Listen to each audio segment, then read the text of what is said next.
Welcome to the Museum of the Confederacy. Thank you for coming here. My name is Josie Butler. I am the Programs and Interpretation Manager here at the Museum in Appomattox. We are part of the American Civil War Museum system, and we are just so thankful for you being here this week. I hope you're having a great time. This afternoon, we're going to talk about a man who was very, very important in the Confederate government, but people today know very little about him. His name is Thomas Bocock. He was Speaker of the House of the Confederacy. Albert Carter is our local researcher on Bocock. He is a local gentleman here from Appomattox County. I said, what do you want me to tell him about you, Albert? He said, not a whole lot. I will tell you this, he's retired 3 times. He retired from a school teacher after 30 years of teaching. He retired from the federal government after over 10 years there. And he was a farmer all of his life, and now he's quit farming. He actually sold his cows. I saw him pack them. And so now he spends his time volunteering here at the museum and at the national park and enjoys every minute of it. So with that, I'm going to turn it over to Albert. Thank you so much, sir, for coming in today.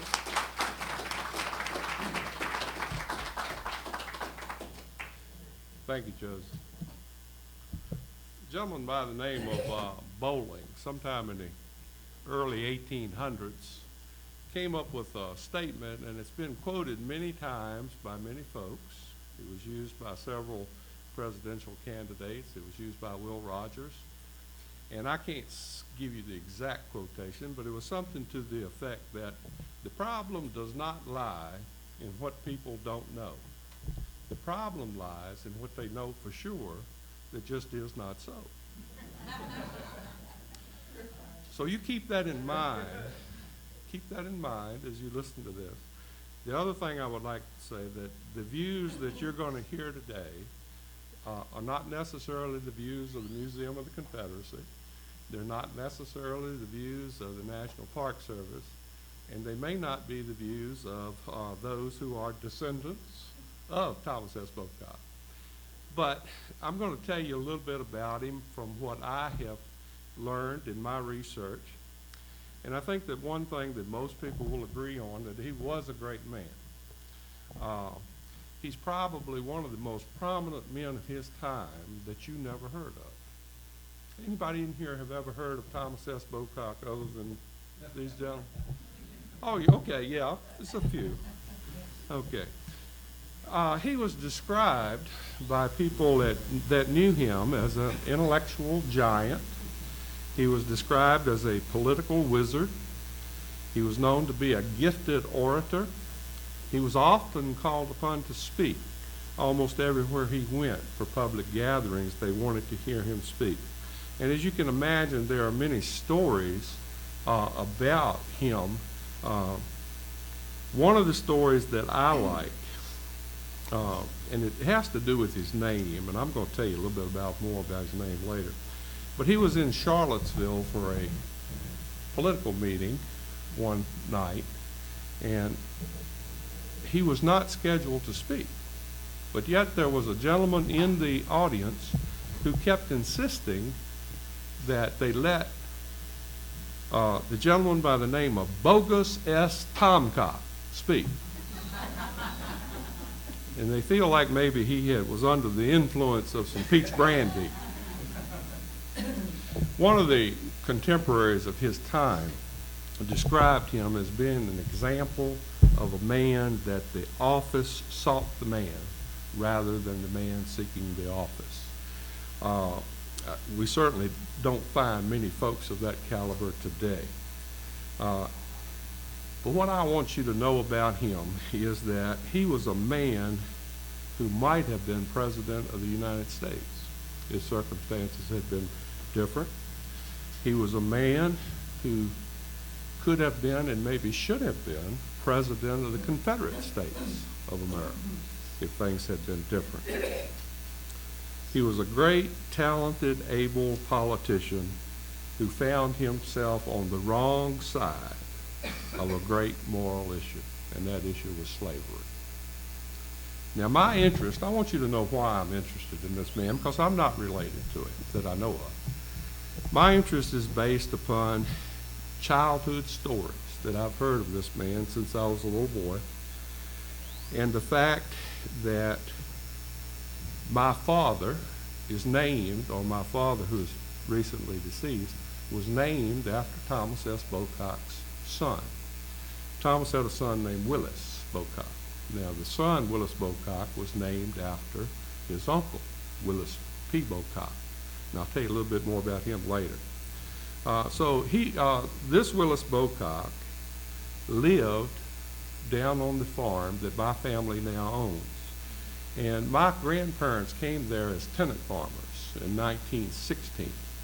And one of the results of the Civil War is that the plantations, the great land holdings, were broken up. And this was the last portion of the Bocock estate to exist, and my grandparents went there as tenant farmers in 1916. Part of the deal, as they stayed there, was that they care for Willis Bocock, Thomas's son, until his death, and they did. They fulfilled that responsibility. My father was the first child of that family born on that farm in 1917, and so they named my father after this gentleman. And so I've heard stories of him. I mean, he lived with my grandparents for over 20 years. And he told them things, and I have heard stories from about him since I was a little boy. Now, the name of the farm there was Aspen Grove. Now, the other thing I want you to know, this is a work in progress, and it's not a scholarly work by any means. There are many things that I don't know, but I'm going to tell you a few things that I do know, and I hope you'll find them of interest. A little bit about his career, the overall career. His basic education as a youngster was by private tutors in the home, from what I understand. But he did attend Hampton-Sydney College, and he graduated in 1838, and he was first in his class. Now, there are some sources that say he was tied with another, but I'm going to stick with he was first in his class by himself. He studied law under his brother, Willis P. Bocock. He passed the bar sometime around 1840, we believe. And he was the first prosecuting, or what we call Commonwealth attorney, for a newly formed county of Appomattox. He was a U.S. congressman. He was a Confederate congressman. After the war, he was a member, or before the war, he was a member of the Virginia House of Delegates, and after the war, he was a member of the Virginia House of Delegates. He practiced law. He was a delegate to several national Democratic conventions, and he served on the Board of Visitors for both Hampton-Sydney College and a newly formed little school up in Blacksburg, Virginia, called Virginia Agricultural and Mechanical College, which today we fondly call Virginia Tech. A little bit about the heritage of the Bocock family. In the 1700s, several hundred French Huguenots migrated from England to the colony of Virginia, where the English crown had promised them land grants in lower Norfolk County. But when they arrived, the colonial authorities offered them instead land 20 miles above the falls of the James River in what's now Powhatan County. Some of the settlers landed in present-day Chesterfield County. They gradually intermarried with their English neighbors, and through the 18th and 19th centuries, descendants of the French migrated west into the Piedmont and across the Appalachian Mountains into the west of what is going to become Kentucky, Tennessee, Missouri, and other states. Now, one of the questions that I have not completely answered is what was the source of wealth for these families? And I think it's probably more than one correct answer. I think certainly that some of them married well. And I think also that tobacco played a large part in their wealth. There were many prominent families in this area that they were connected to. Flood, Duguid, Megginson, Hicks, Christian, Thornhill. They marry, they are friends with these families. They are a very prominent group of folks here in Appomattox County. Now, a little bit about the lineage of Thomas S. Bocock himself. As far back as my research has taken me is to his great-great-grandfather. His name was Henry, Henri, and it's the Bocock is spelled in this case as Beaucoke. He changed that to Henry Bowcock, and he is buried at Bruton Parish Church in Williamsburg, Virginia. Now, Thomas's great-grandfather was Salem Bocock, and his name first appears in the vestry book of Fredericksburg Parish in Albemarle County in 1747. He was a patriot of the American Revolution, and he changed the spelling of the name to B-O-C-O-C-K. He dropped the W, and the reason was he had a brother, Henry, who was a Tory. And so they had a part in the ways during the Revolution, and so he changed his spelling to Bocock. Now, his grandfather is John Bocock. John Bocock married Judith Thomas. She was a daughter of John Thomas of Tillotson Parish, which is now Buckingham County. John probably had a brother named Elijah who purchased about 400 acres of land on Flat Creek in what's now Bedford County. John probably died sometime around 1820, and he is buried in the family cemetery, which is located on my family's farm. Judith, his wife, opened her home, Aspen Grove, which is the name of the farm where I live, to the Methodist circuit riding preachers twice a month during that time. After the death of her husband, she lived with her son, John Thomas, at Aspen Grove until her death, and she too is buried there in the family cemetery. Now, Thomas's father was John Thomas Bocock. He was born in 1773 and he died in 1845. He married Mary Polly Flood in 1804, and that did not hurt his financial situation in the least when he did that. They had 11 or 12 children that survived infancy. He himself was a member of the House of Delegates from 1818 to 1820 and then 1828 to 1830. When Appomattox County was formed in 1845, John Thomas Bocock was the first clerk of the court. But he only lived for a month, and he was replaced by his son, Henry Flood Bocock. Thomas became the first Commonwealth attorney. Henry was the clerk of the court. And so they came to what we now call Appomattox Courthouse, or the National Historical Park, and they built a house there. And when you go visit, you'll see it referred to as the Isbell House. But it was built by the Bocock brothers. Now, this is what I know as to who his brothers and sisters were. His brother, Willis P. Bocock, was a lawyer and a Virginia attorney general sometime in the 1800s. I'm not sure. I've seen several possibilities. He was born in 1807 and died in 1886. John Holmes Bocock was a well-known Presbyterian minister of his day. Henry Flood Bocock was a lawyer and the clerk of the court. William Stevens Bocock died young. Charles Thomas Bocock was a medical doctor, and he too died young. Nicholas Flood Bocock became a lawyer and judge and is well known in Buckingham County. Milton Bocock faced an untimely death as a young man. And then Thomas had four sisters. Amanda Bocock, and she married Cabell Meganson. And I think we've got some descendants of that here in the audience with us. J.R. and Josie Butler are descendants of that union. Martha Ann Bocock married Wilson Hicks, and I think we've got some descendants of that group here, right here. Y'all put a lot of pressure on me, you know what I mean? Nancy Flood Bocock, she married a gentleman by the name of Linthicum. I'm not sure of his first name. And then Mary Flood Bocock married John Rice Buchanan. One of the interesting things about Thomas S. Bocock is nobody really knows what the S stood for. There are three possibilities: Thomas Stanley, Thomas Stanhope, or Thomas Salem. And you can make a case for each one of those three based upon family relations and so forth. I believe that the Congressional record or lists him as Stanhope, Thomas Stanhope, but you'll see all three of those middle names. Now, Thomas S. Bocock was married twice.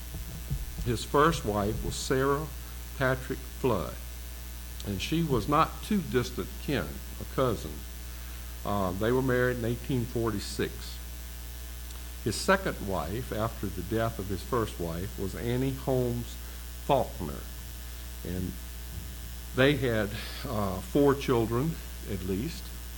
Thomas Stanley Bocock, who lived only to be about 2 years old. Willis P. Bocock, who is the gentleman I told you about that my grandfather and mother took care of, and he died in 1947. Mrs. Thomas Carey Johnson and Mrs. Sally B. Reynolds. Now, the 1850 census lists an infant daughter to Thomas and Sarah Flood by the name of Mary Bocock, but I've never been able to find any other record of what happened here. And also in another reference, there's a mention of a daughter named Belle, and she was listed as the daughter of Sarah also.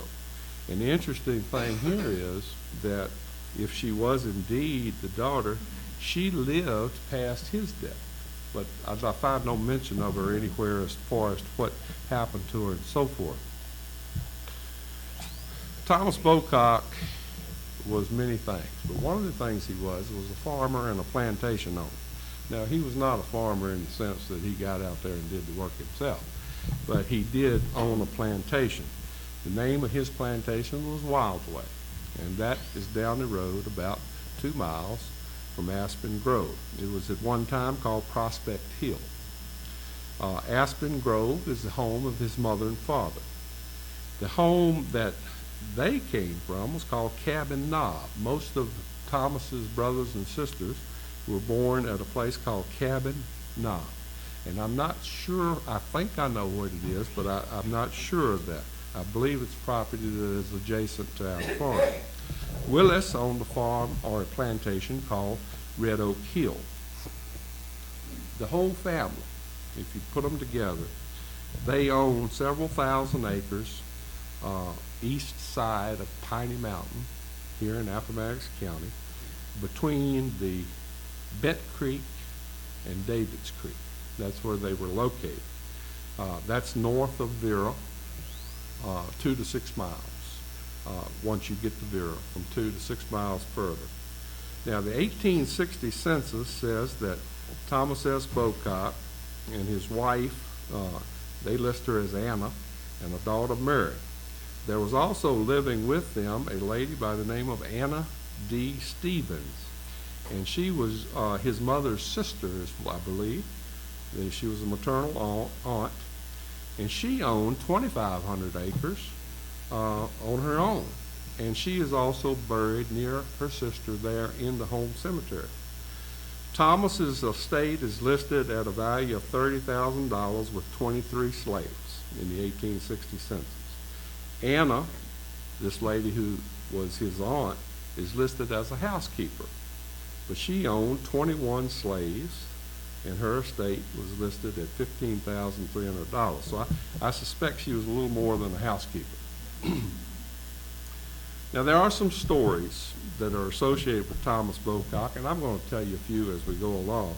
Now, the one that I have heard, but I have no claim as to what the correct answer is, and this is one that Mr. Donovan has done a lot of research on, and that there was a young lady by the name of Lucy Patterson who was a slave in the Bocock family.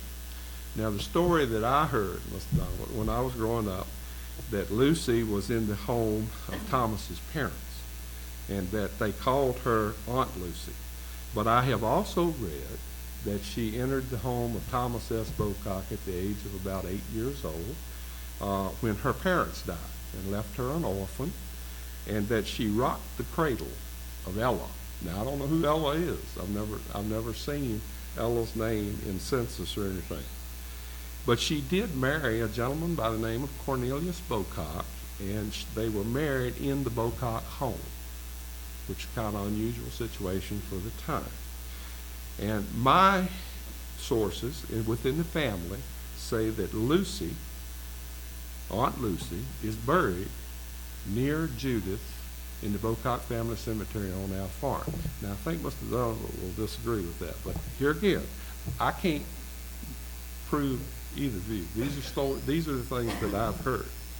But one of the stories I love about Thomas Bocock the most is there came a time that he needed to select a new driver for his carriage. And he interviewed two young men there on the farm, and they were slaves. Now, to step up to carriage driver from field hand was a pretty big move.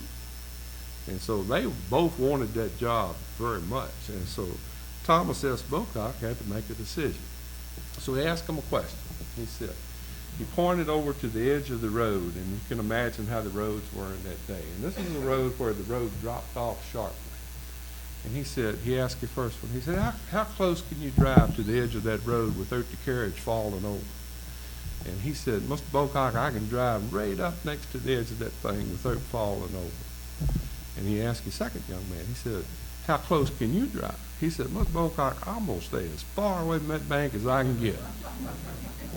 Which one do you think got the job?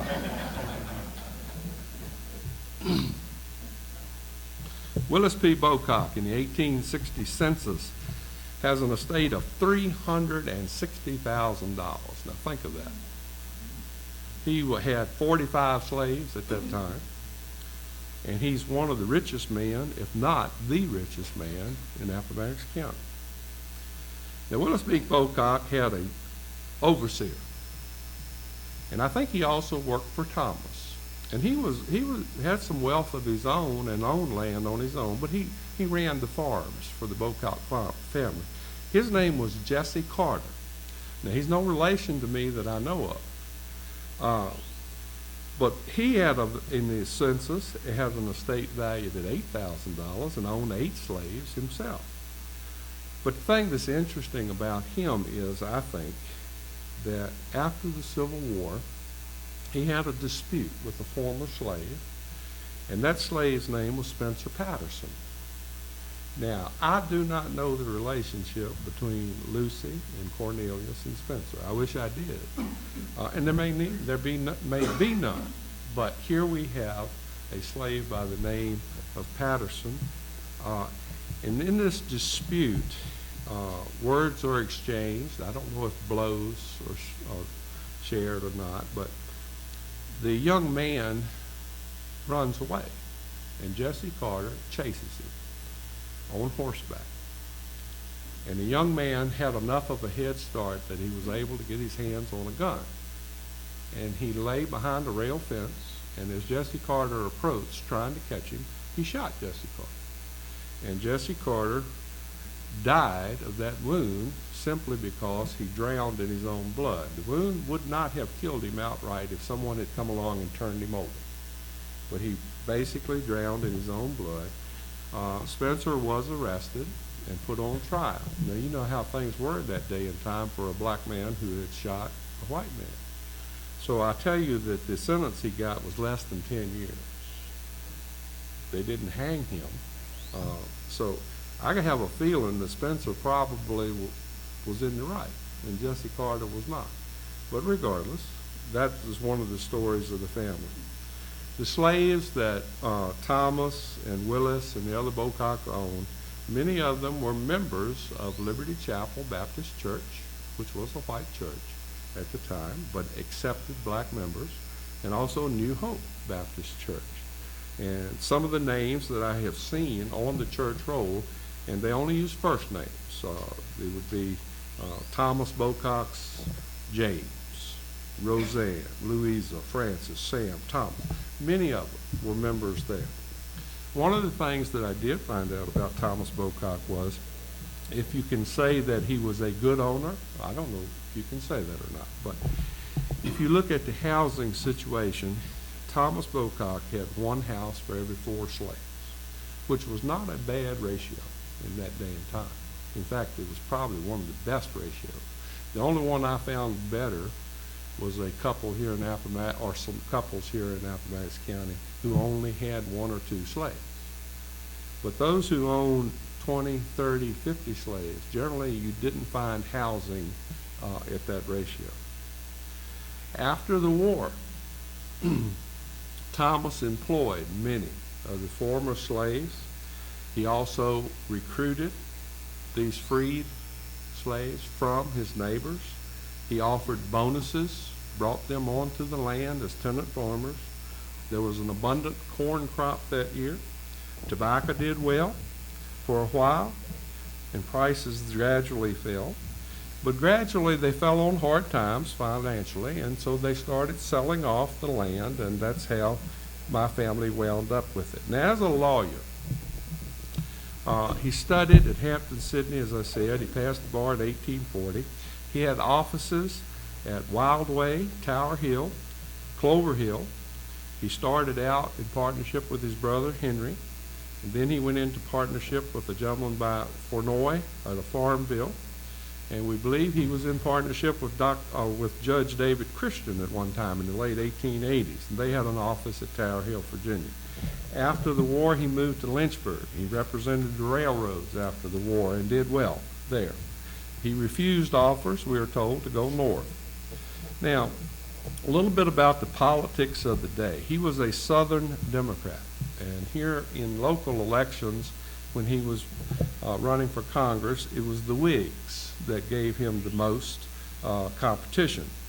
And so he was successful in almost all of, as far as I know, he never lost an election prior to the Civil War.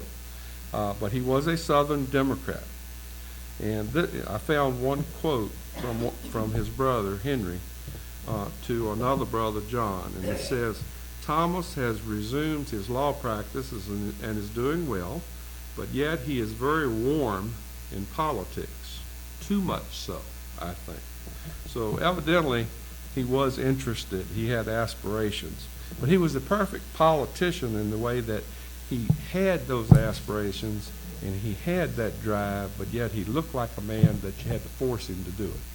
And that's a pretty good combination for a politician. He was elected to the House of Delegates in 1843 to represent Buckingham County. For numerous years prior to that, the people here in this area had been trying to get a new county formed. He tried. He resurrected the bill in 1844 and it failed, but it eventually passed in 1845. Appomattox, it was introduced by someone else, but it did pass, and so Appomattox did become a county in 1845. The name Appomattox, of course, is from the river, which the headwaters start here, and the river is named after the Appomattox Indians, down where the Appomattox flows into the James. After the war, he was a delegate to the House of Delegates here in Virginia from 69 through 70, and then again in 77 through 1879. They had an accident in the House of Delegates in 1870 where the floor collapsed, and he was injured in that, and he walked with a limp until his death. Another story that I will share with you is that there was an occasion sometime where he was studying at his table desk, and there was a pitcher on the table, and he poured himself a drink and drank it only to discover that it was lamp oil. And he got excited and sent word for the doctor, and the doctor sent word back telling him to swallow one end of a wick and light the other one.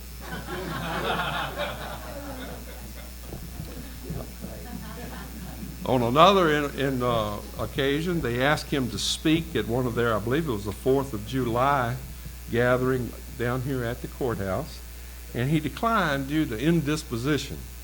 Now, I don't know what caused the indisposition, but I think it was at the time of about the 16th toast that had been offered on the 4th of July.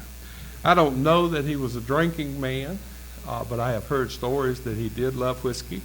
And I have some records to show that he would buy whiskey from time to time, 10 gallons at a time. So I got a feeling he probably knew what it tasted like.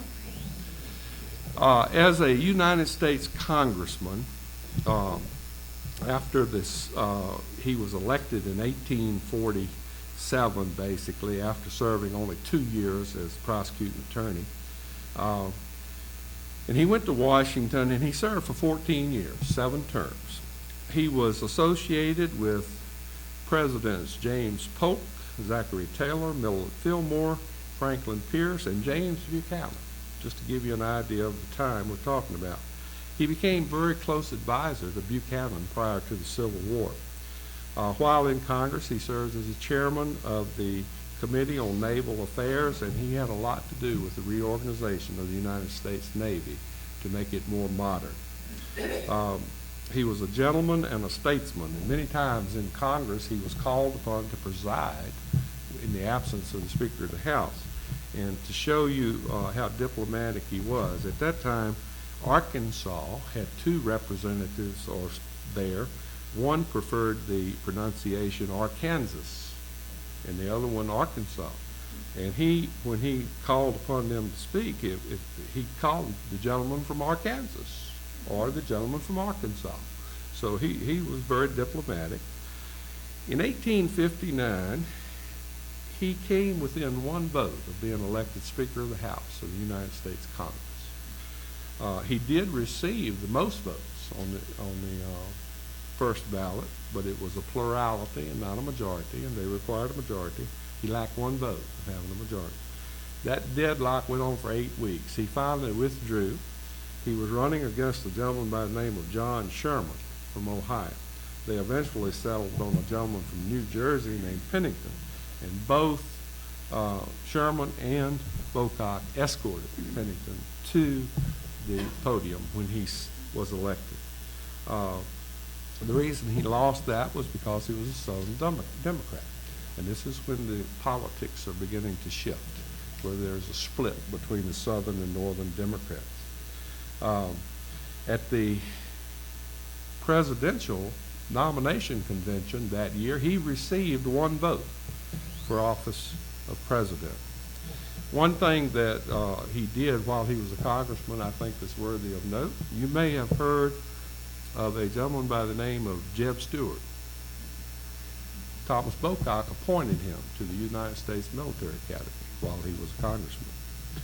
He delivered a keynote address on the behalf of Congress at the dedication of Mills's equestrian statue of George Washington. That was considered quite an honor in that day and time.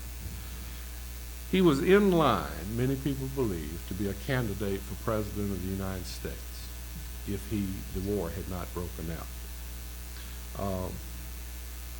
But he did advise President Buchanan on many political decisions, and especially the South Carolina problem prior to the war. Now, he was not a secessionist. He wanted to preserve the Union.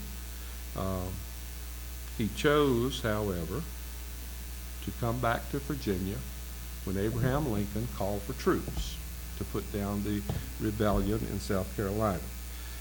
Prior to leaving, he spent 2 days on the floor of the United States Congress giving a speech in opposition to what was called the Force Bill, giving the president authority to call up troops. But he comes back to Appomattox County. He is elected to the Confederate Congress. Now, the first 7 southern states to secede had already formed a government. Virginia was late in seceding. Many people believe that if Virginia had been there when they formed their government, that Thomas S. Bocock would have been selected as president of the Confederacy. But as it was, he became Speaker of the House of the Confederate Congress. That made him the 3rd most powerful man in the Confederate government. He was responsible for all the committee assignments. He selected which bills came before the floor, and he set up what we call today the conference committees. Now, some of the favors that he did while he was in the political or in the Confederate Congress for local folks. There was a gentleman by the name of John Woodson who wanted to form a heavy artillery company, but a gentleman by the name of Robert Kyle, and there is a place here called Kyle's Mountain in Appomattox and Buckingham, beat him to the punch. And so Thomas had John Woodson appointed quartermaster. And if you study the situation at the end of the war with the trains that are going to meet Robert E. Lee here in Appomattox, I think you'll find that this Woodson was the quartermaster in Lynchburg who was responsible for getting those trains here. He used his influence to save a young man by the name of Thomas Tibbs, and he's a great story of his own. I don't have time to go into that. But he got wounded during the war, and after his recuperation, they were going to send him back to a company of riflemen that he did not want to go to. And so Thomas used his influence to get him assigned to the quartermaster corps instead. And the one I like the most is the one David Christian, who later becomes judge, has two sons. One of them is named George. He's in the Signal Corps. And he's got another son by the name of David, and he wants to be in the Signal Corps too. But the rules are you can't have two people from the same state in the same unit or whatever. But old Thomas, he pulled some strings, and sure enough, both of the Bocock boys wound up being signalmen. Also, there is a record where he did supply crops to the Confederate government. There's one bill that I found that he submitted for $566.50 for farm products sold to Quartermaster Woodson, who he had appointed to that position. The issues, of course, that he faced, extension of enlistments, that was a very controversial thing, conscription and substitution, inflation of Confederate money. The thing that's interesting, people will tell you that the Civil War was over states' rights. And Thomas Bocock believed in states' rights, but he found out that that was a very difficult situation when it comes to fighting a war.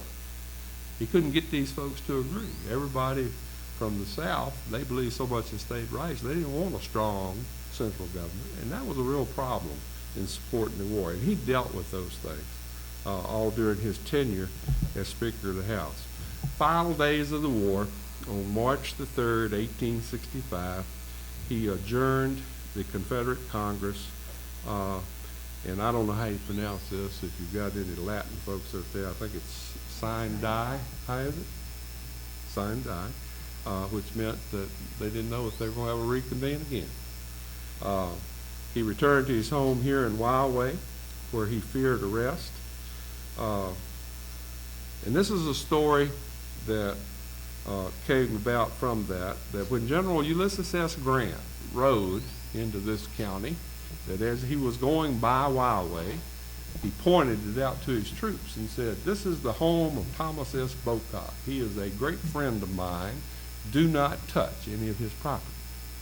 And that's a very good story, except it's probably not a lick of truth in it, because Grant, as far as we know, never went anywhere near Wildway. And if he knew Thomas Bocock, I've never seen any supporting evidence. Of course, Lee surrenders, and that's tough. But the thing that really put the fear into these folks at the time was the assassination of Abraham Lincoln. And that changed everything. And I want to read you just a few, to close, I want to read you just a few excerpts from a letter that he wrote that gives you an idea of his mindset at the end of the war. He says, "A visit from Henry at this time was very welcome in itself. Indeed, I have seldom, if ever, in my life been more anxious to see him. There were questions involved in my present position in regard to which I felt it was almost a duty that I consult my immediate friends as far as practicable. There is but little left to us now but honor and the approving verdict of a pure conscience. These I am resolved to maintain in so distinct and clear a way, if possible, that none shall doubt on the subject. What I shall or can do, I cannot now tell. Confiscation, imprisonment, all stare me in the face, and I trust very little to the clemency of our conquerors. They are bitter, intolerant, and exacting. The fate of a conquered people is always hard, and experience shows that ours will probably be harder than usual. If we could all get to some other country where we could make a comfortable living and raise our children in peace and credit, I would be highly delighted. For the moment, we can do nothing but bear patiently and take what is put upon us with the best possible grace. I think it gives you a real good indication of his frame of mind. So, in conclusion, there's much we don't know. His story is based on, as I said, on family and friends, and most of the written reports about him that I have found were written by people who were kin to him, who viewed him very favorably. And so it doesn't really give you the total package, I don't believe. But I don't think there's any doubt that he was a great man, and under different circumstances, he might have been even greater. He was a great intellect. He was a master politician. He was a successful planner. He was a successful lawyer. He was a gifted speaker. And yes, I believe he was a gentleman. According to his son-in-law, the last 10 years of Thomas's life showed significant spiritual growth. He was a Presbyterian as a youth, but he had been inactive for many years. He had a brother by the name of John Bocock, and John said, "Thomas, it would be a terrible thing for you to be a castaway, and yet it looks as if you are going to be one." We are told that the last 10 years of life, Thomas S. Bocock spent much of his time seeking to know his Savior and trying to obey God's law. On his tombstone is inscribed, "I shall be satisfied when I awaken in thy likeness." That comes from the 17th Psalm. Ladies and gentlemen, I appreciate your attention. I probably told you more than I know.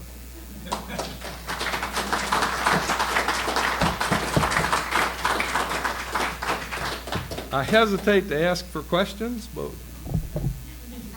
are there any? Yes? What did the Confederate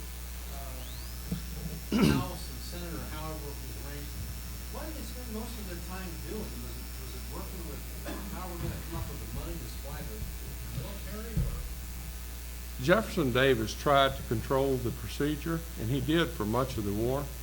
But here again, it was the lack of cooperation that was very difficult.